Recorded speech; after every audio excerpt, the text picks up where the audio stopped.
Thank you for meeting me at the Rail.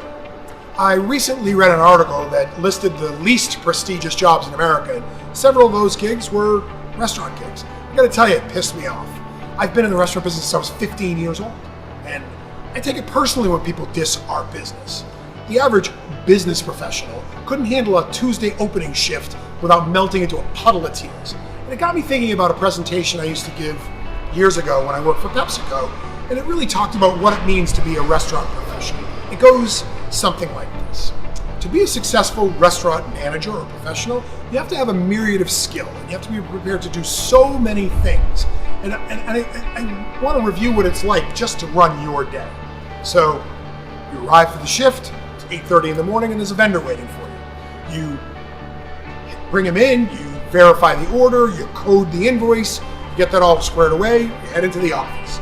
You look at last night's sales, you check out what happened with labor, you look at inventory depletion, and you're having kind of a busy morning because you're managing the finances of your business.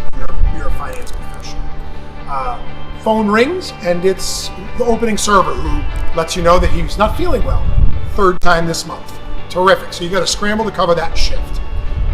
You make a note in the log because you want to make sure that somebody speaks to him and issues him a warning. You can't have this continue.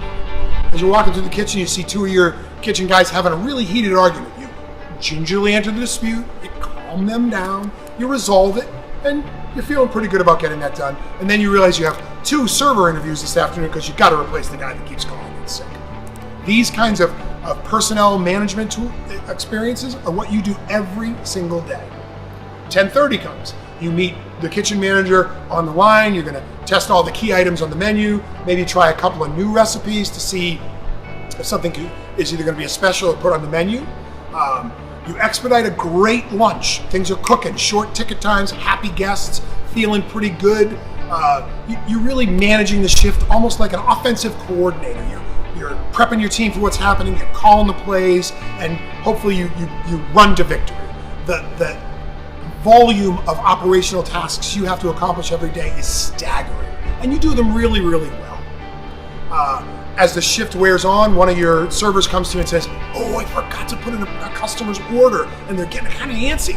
You quickly zip out to the table, you interact with the guest, you assure them that we're going to get it taken care of, you apologize for the confusion, and this move is the difference between a really bad review and a happy guest. So happy, in fact, that they tag the restaurant on Facebook, they mention you specifically, and they talk about how well taken care of they were, even if the circumstances weren't perfect.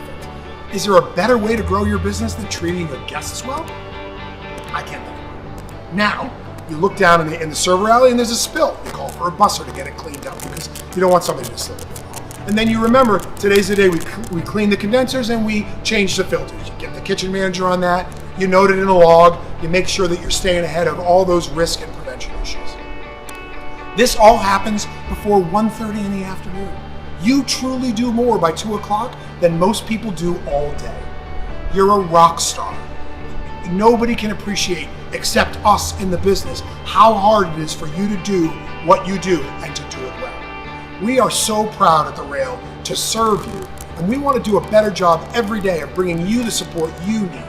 So please, if you have something you want us to talk more about, if you have questions about things, feel free to email us. Just reply to any email you receive from us, and we'll be happy to ramp up that content and address it to what you're concerned about.